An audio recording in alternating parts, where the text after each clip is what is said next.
banyak orang yang sudah mengalami usia Tuhan, pertolongan Tuhan, tiba-tiba kemudiannya mereka meninggalkan Tuhan. Kenapa?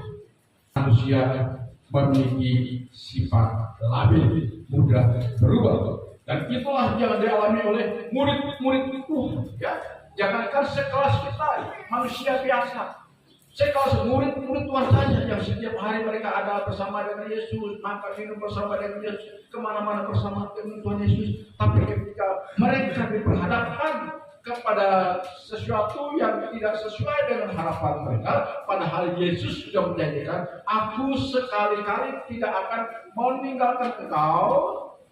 Ya, aku akan selalu memberikan pertolonganku, menyatakan aku kepadamu, kata Yesus. Tetapi tadi saya katakan bahwa manusia memiliki sifat mudah berubah, maka itulah yang terjadi pada diri murid-murid ya. Dalam keadaan masa-masa yang tidak pasti, sekalipun sudah mendapatkan penguatan dari Tuhan, mereka dihantui oleh pikiran-pikiran dulunya ya. Makanya singkat cerita dalam ayat yang ketiga di sana Petrus mulai mempengaruhi kawan-kawannya untuk kembali kepada kehidupan masa lalu. Perhatikan ayat yang ketiga.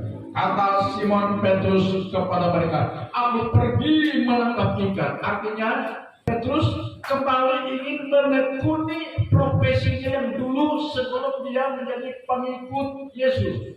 Karena sebelum Petrus menjadi pengikut Yesus, dia adalah seorang nelayan. Profesinya seorang nelayan yang setiap hari dia bergelut dengan panci, dengan jala, dan sebagainya untuk menangkap ikan, untuk dijual, menafkahi keluarganya. Nah, di tengah-tengah rasa mungkin putus asa karena secara fisik Yesus tidak ada lagi bersama dengan mereka, maka kembalilah Petrus ya untuk aku tidak mungkin lagi menaruh harap kepada Yesus, kepada guru kita. Toh dia secara fisik tidak ada lagi bersama dengan kita. Apa yang harus kita harapkan? Apa yang harus kita andalkan? Dia tidak ada lagi bersama dengan kita.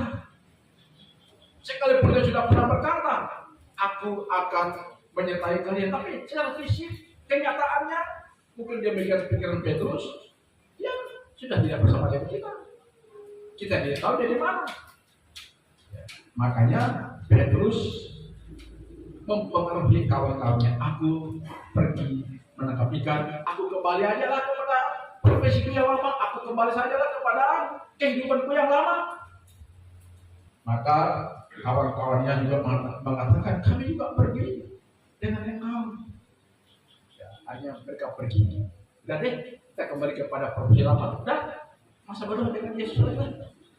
Ya, banyak orang fakta membuktikan ada banyak orang Kristen yang memiliki sikap seperti Petrus ini. Ketika merasa dikecewakan oleh keadaan, ketika merasa dikecewakan oleh situasi, mungkin oleh orang-orang yang tadinya diandalkan, lalu mereka udah, aku pergi dengan caraku saja. Perhatikan saudara-saudara, setelah mereka memutuskan untuk kembali kepada profesi mereka yang lama, kembali kepada kehidupan masa lalu, apa yang terjadi? Mereka berangkat lalu naik perahu, dan sepanjang malam mereka berusaha menebarkan jala, tebar ke depan, angkat kosong, tebar ke kanan, angkat kosong, tebar ke kiri, angkat kosong, tebar ke belakang, angkat kosong. Sepanjang malam mereka kedinginan, mereka kecapean, mereka ngantuk, mereka lelah, tapi mereka tidak mendapat apa-apa. Alias nihil, saudara. Usaha mereka nihil. Sudah kecewa, sudah capek, sudah tidak tidur sepanjang malam, ngantuk lagi. Tetapi apa yang mereka harapkan, mereka tidak mendapatkan apa-apa. Kembali hidup serasa semakin, kembali hidup semasa semakin gersang. Pelajaran yang kita petik dari sini adalah apapun yang terjadi dalam hidup kita, andai kata kita sedang diperhadapkan kepada masa-masa yang sepertinya tidak menyenangkan kita. Kita diingatkan oleh Tuhan malam hari ini untuk jangan lagi menoleh ke belakang. Katakan amin. Jangan lagi menoleh ke belakang. Jangan coba-coba untuk menekuni profesi kita yang bertentangan, yang tidak sesuai dengan harapan Tuhan, tidak sesuai dengan kehendak Tuhan. Perhatikan baik-baik. Bila mana kita meninggalkan Tuhan, bila mana kita membelakangi Tuhan, bukan kepuasan, bukan kesenangan, bukan harapan, bukan keuntungan yang kita peroleh, tetapi kebuntungan, apes, nihil, kecewa, putus asa, itu yang akan terjadi dalam hidup kita. Dan ini sudah dialami oleh Petrus dan kawan-kawan. Perhatikan saudara-saudara, setelah mereka merasa lelah, capek, putus asa, kecewa, ayat 4 mengatakan, ketika hari mulai siang, Yesus berdiri di pantai. Akan tetapi murid-murid itu tidak tahu bahwa itu adalah Yesus. Kata Yesus kepada mereka, hai anak-anak, adakah kamu mempunyai lauk pauk? Jawab mereka, tidak ada. Maka kata Yesus kepada mereka, tebarkanlah jalamu di sebelah kanan perahu, maka akan kamu peroleh. Lalu mereka menebarkan jalannya dan mereka tidak dapat menariknya lagi karena banyaknya ikan. Kontras dengan pengalaman pertama tadi. Setelah mereka didatangi oleh Yesus, Yesus melawat mereka. Yesus mendatangi mereka, sekalipun mereka tidak tahu itu adalah Yesus. Ketika Yesus menyampaikan, hai anak-anak, adakah kamu mempunyai lauk pauk? Spontan mereka menjawab, tidak ada. Kata Yesus kepada mereka, tebarkanlah jalamu di sebelah kanan perahu, maka kamu akan peroleh. Sekalipun mereka tidak tahu itu adalah Yesus, tetapi karena itu ada perintah, ya, lucu kan? Tidak tahu siapa yang memerintahkan menebarkan jalan, tetapi kok mereka mau melakukannya. Perhatikan baik-baik. Lalu mereka menebarkan jalannya dan mereka tidak dapat menebarkan lagi karena banyaknya ikan. Tadinya mereka tidak tahu bahwa itu adalah Yesus. Logikanya adalah kalau bukan Yesus yang memerintah, kenapa kita mau? Ya kan? Ini semata-mata terjadi karena Petrus dan kawan-kawannya memiliki kepekaan yang tinggi terhadap firman Tuhan. Katakan amin. Ketika mereka memiliki kepekaan yang tinggi terhadap firman Tuhan, sehingga mereka bersedia untuk mentaati firman itu. Sampai dikatakan, tebarkanlah jalamu sebelah kanan, maka kamu akan memperolehnya. Dan ketika mereka melakukannya, sekali lebar saja, jalan penuh dengan ikan. Hampir-hampir mereka tidak sanggup menariknya. Luar biasa, saudara-saudara.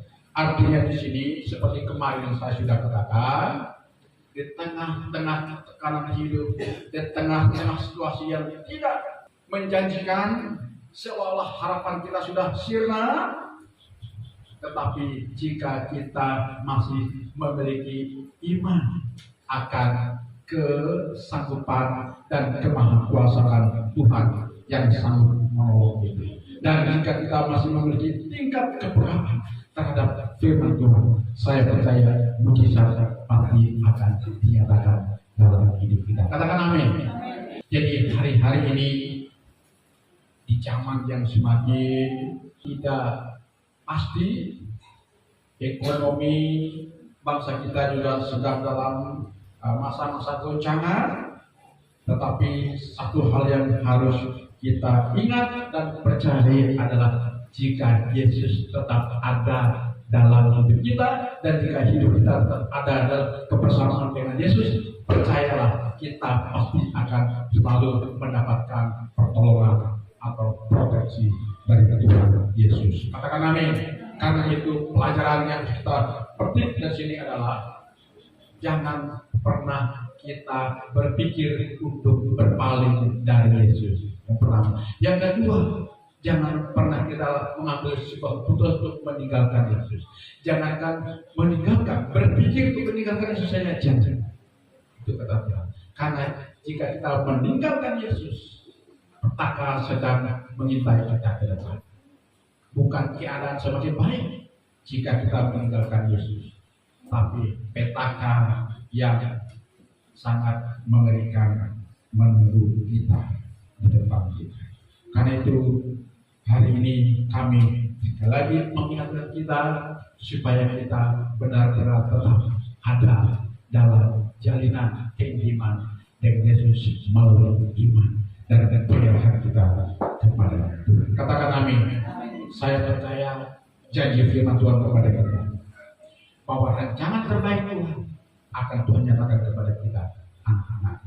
Dalam Yeremia pasal 29 ayat 11 bisa dikatakan, aku tahu mengenai kamu. Rancanganku terhadap kamu bukan rancangan mematikan, bukan rancangan menyusahkan, bukan rancangan mencelakai, tapi rancangan itu memberikan kepadamu hari depan yang penuh harapan. Ini jadi Tuhan, saudara-saudara. Dan ini terjadi pada masa perjanjian baru, di mana ada kehadiran Yesus dalam hidup seseorang. Di sana terjadi hal-hal yang mustahil menjadi mungkin. Di mana ada kehadiran Yesus, di sana terjadi sebuah mujizat yang berbeda. Katakan amin.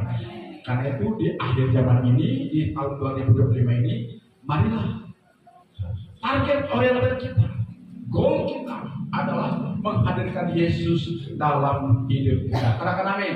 Hadirkan Yesus dalam hidup kita, hadirkan Yesus dalam rumah tangga kita, hadirkan Yesus dalam ruang lingkup usaha dan pekerjaan kita, hadirkan Yesus dalam seluruh aspek hidup kita.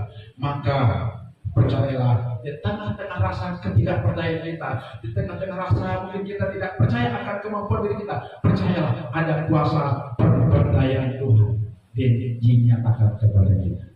Amin. Dan dengan kuasa pemberdayaan dari Tuhan itu, kita akan memiliki perbedaan dengan orang-orang yang berbeda. Amin. Di sanalah letak perbedaan. Karena kita lagi mengatakan akan ada perbedaan antara orang-orang yang beribadah kepada Tuhan, yang mau mempercayakan hidupnya kepada Tuhan, yang menghadirkan Tuhan dalam hidupnya, akan ada perbedaan. Akhir kata, Bapak Ibu Saudara yang saya kasih dalam Tuhan, kita jangan berpaling dari Yesus. Katakan amin. Yang kedua, miliki tingkat kepekaan kepada firman Tuhan. Dan yang ketiga, lakukan firman Tuhan. Dengan kita melakukan firman Tuhan, dengan kita mentaati firman Tuhan, sinonimnya adalah kita sedang melibatkan Tuhan dalam seluruh keberadaan hidup kita.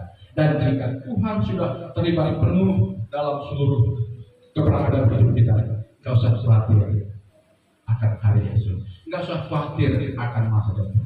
Yesus akan menyatakan pembelaan kepada kita. Dialah penggenis kita, dialah jaminan hidup kita. Tinggal bagian kita. Maukah kita terus percaya dan mempercayai kita dan terus mengiringi dia sampai tutup mata. Tuhan Yesus memberkati.